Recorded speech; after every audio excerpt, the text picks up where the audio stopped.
5 अगस्त 2015 को दो घबराए हुए माता-पिता अपने 13 साल के बेटे चैतन्य को लेकर हॉस्पिटल पहुंचे। उन्होंने डॉक्टर्स को बताया कि बाथरूम में वो फिसल गया है। बिना एक पल बर्बाद किए डॉक्टर्स ने उसे इमरजेंसी रूम में ले गए, लेकिन जल्द ही एक दिल तोड़ने वाली खबर लेकर वो सामने आए। वो लड़का अब इस दुनिया में नहीं था। दोनों माता-पिता अंदर से टूट गए। ऐसा लगा कि जैसे उनकी उसी पल पूरी दुनिया बिखर गई हो। कुछ देर के बाद एक जूनियर डॉक्टर चैतन्य के माता पिता से बात करने आया। उसने बताया कि उन्हें चैतन्य का पोस्टमार्टम कराना चाहिए, पर चैतन्य के माता पिता उसके लिए राजी नहीं हुए। उन्होंने बताया कि चैतन्य का पोस्टमार्टम कराने के बाद पुलिस को भी बुला लिया गया है। माता पिता समझ नहीं पा रहे थे ये सब क्यों हो रहा है। तब डॉक्टर ने समझाया कि चैतन्य की मौत नेचुरल नहीं लग रही है, ऐसा लग रहा है कि उसका एक मर्डर हुआ है। लेकिन चैतन्य को कौन मारना चाहेगा और क्यों? यकीन मानिए, इस केस के पीछे सच आपको पूरी तरह से चौंका देगा। कातिल और उसका कारण ऐसा है जिस पर आप भरोसा नहीं कर पाएंगे। तो आइए जानते हैं आज के इस खौफनाक केस के बारे में। तरुण बालपन पुणे महाराष्ट्र में रहते थे और उनके पास एक अच्छी सैलरी वाली जॉब थी। 2000 में उनकी मैरिज राखी से हुई, जो नागपुर की एक बहुत प्यारी लड़की थी। उनकी मैरिज परिवार वालों ने तय की थी, लेकिन ऐसा लग रहा है कि जैसे किस्मत ने उन्हें मिलाया हो। तरुण पहली ही नज़र में राखी को पसंद करने लगे थे। राखी एक प्यार करने वाली और साथ निभाने वाली वाइफ साबित हुई, जिसने उनकी ज़िंदगी एक खूबसूरत सपने जैसी लगने लगी थी। 2002 में उनकी खुशी दुगनी हो गई जब उनके घर पे उनका पहला बच्चा आया, एक प्यारा सा बेबी बॉय, जो तुरंत उनकी दुनिया का केंद्र बन गया। उन्होंने उसका नाम रखा चैतन्य। बेटी के आने के बाद उनका घर खुशियों से भर गया। तरुण और राखी के लिए माता पिता बनना सबसे बड़ा आशीर्वाद था। वो चैतन्य से बहुत प्यार करते थे और उनके साथ हर पल खुशी से जीते थे। वो उसे वो सारा प्यार और ध्यान देते थे जिसकी उसको जरूरत हो सकती है। लेकिन जैसे जैसे समय बीता, उन्हें कुछ अलग महसूस होने लगा, कुछ ऐसा जिसे वो ठीक से समझ नहीं पा रहे थे। जब चैतन्य ने चलना शुरू किया, अपने पहले शब्द बोलने की कोशिश करी, तो उसके माता पिता ने कुछ छोटी छोटी बातें नोटिस करी जो सामान्य नहीं लग रही थी बातें। राखी और तरुण ने भी बाकी माता पिता की तरह अपने बच्चों को एक सुनहरे फ्यूचर के सपने देखने लगे थे। उन्होंने सोचा कि उनका बच्चा दौड़ेगा, खेलेगा, बड़ा होकर कुछ हासिल करेगा, लेकिन अपनी उम्र की बाकी बाकी बच्चों की तरह वो इधर उधर दौड़ नहीं पाता था, ना ही इधर उधर जैसे एनर्जी थी बच्चों की तरह। नया जानने की कुछ इच्छा नहीं दिखती थी। इस बात से राखी और तरुण बहुत परेशान कर दिया। अपनी चिंता को दूर करने के लिए चैतन्य को एक डॉक्टर के पास ले जाने का फैसला किया। उन्होंने उम्मीद थी कि एक छोटी सी समस्या होगी, इसके अलावा कुछ नहीं होगा और जो समय के ट्रीटमेंट के साथ में ठीक हो जाएगी। लेकिन उन्हें यह खबर मिली जब उनकी डॉक्टर ने उनसे बातचीत करी। डॉक्टर ने समझाया, चैतन्य मेंटली डिसेबल्ड है, मानसिक रूप से कमजोर है। हालांकि उनका शरीर बाकी लोगों की तरह बड़ा हो गया है, लेकिन उसका दिमाग आज भी एक छोटे बच्चे जैसा ही रहेगा। यह सुनकर राखी और तरुण को लगा जैसे उनके पैरों के तले से जमीन खिसक गई हो। वो पूरी तरह से टूट गए। वो बार बार खुद से पूछते रहे कि ऐसा उनके बेटे के साथ ही क्यों होना था।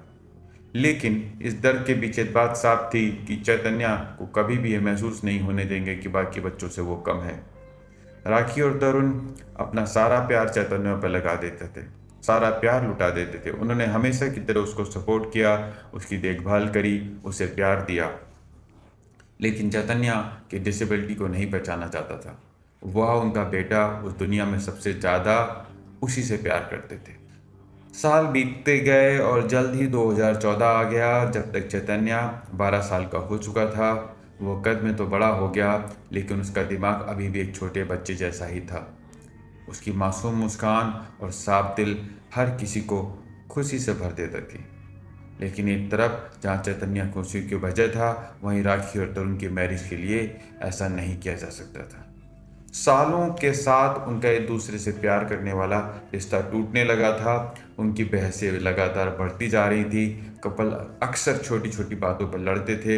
ये छोटे मोटे झगड़े बड़ा रूप ले लेते थे और राखी रोज रोज इस टेंशन से परेशान होकर कभी कभी गुस्से में घर छोड़ के चली भी जाती थी।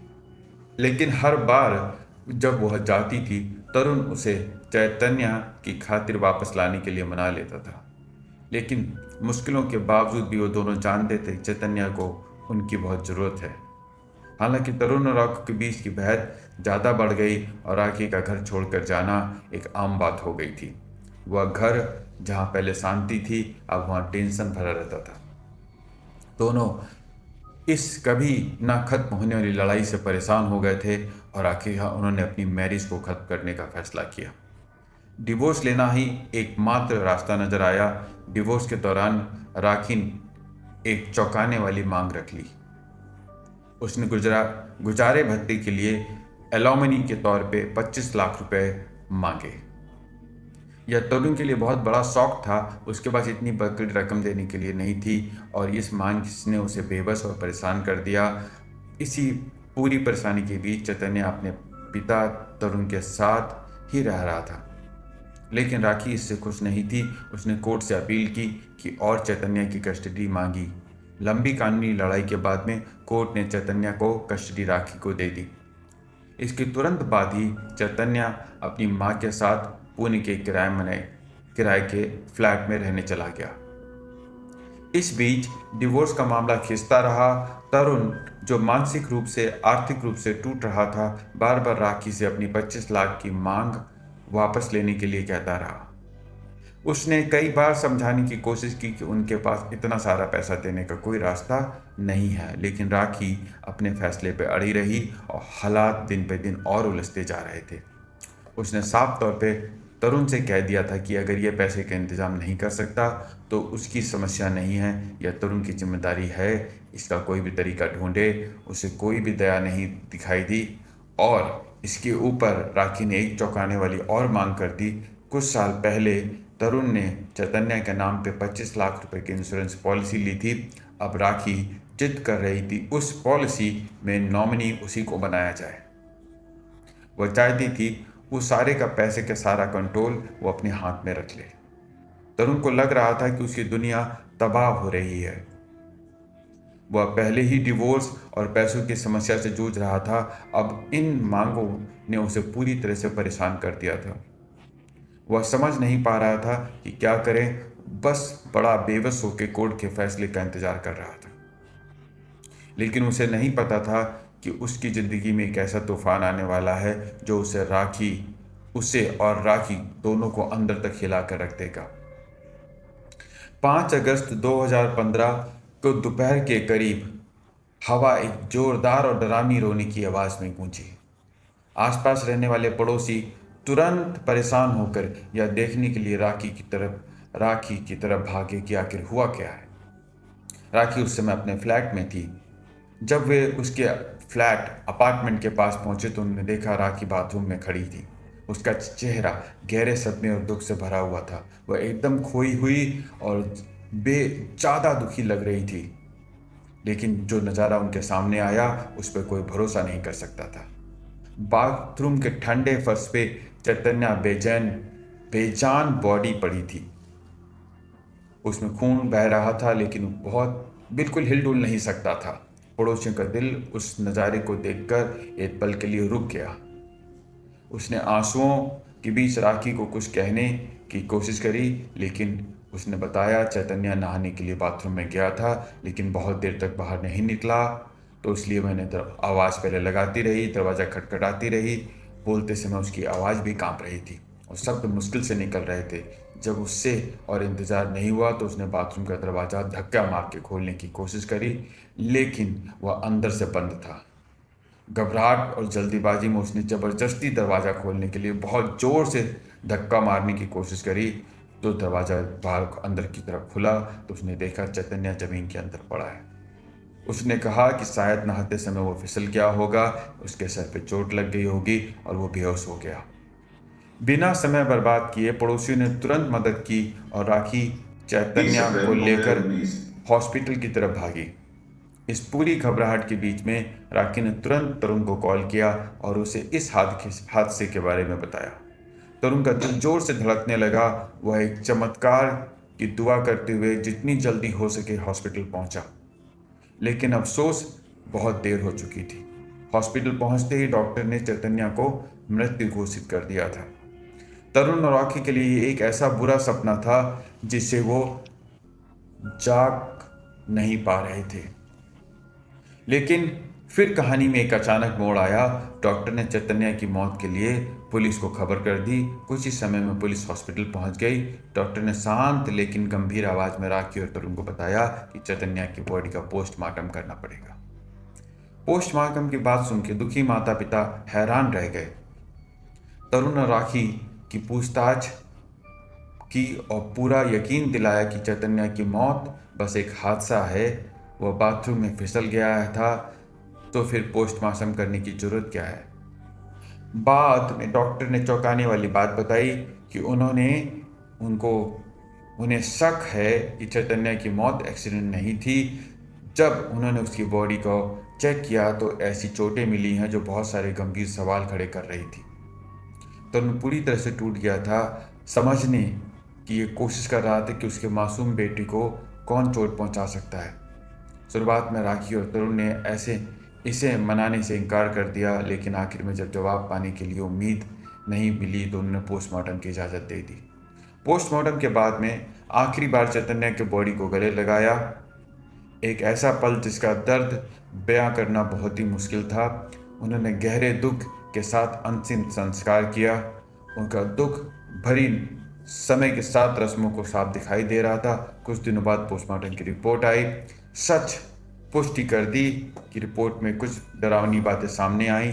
चैतन्या के पेट पे और सीने पे किसी भारी चीज से बहुत बार वार किया गया था। ये चोटें गलती से नहीं लगी थी, बल्कि जानबूझकर पूरी तरह से मारे गए वार का नतीजा थी। चैतन्य की मौत कोई एक्सीडेंट नहीं बल्कि एक मर्डर था।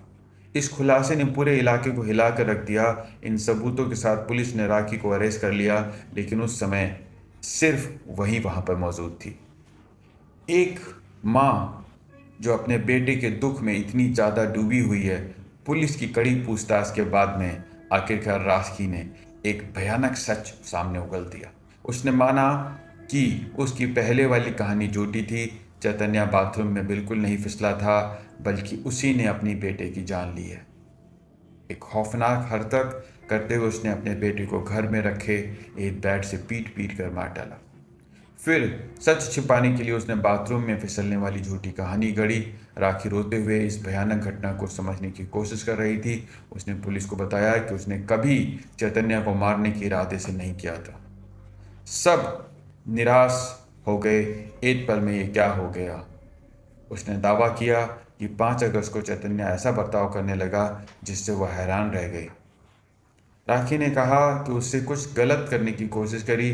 जब उसने उसे रोकने की कोशिश करी तो वो अग्रेसिव हो गया और उस पर आक्रमण करने लगा और उसे चोट पहुंचाने की कोशिश भी करने लगा।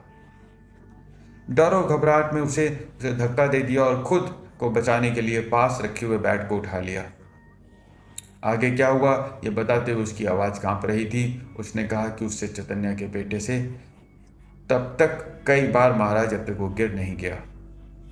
उसने रोते हुए कहा कि उसने कभी यह नहीं सोचा था कि उसके साथ ऐसा करने से उसकी मौत हो जाएगी, और वह बार बार कहती रही कि उसने यह सब सेल्फ डिफेंस में किया है।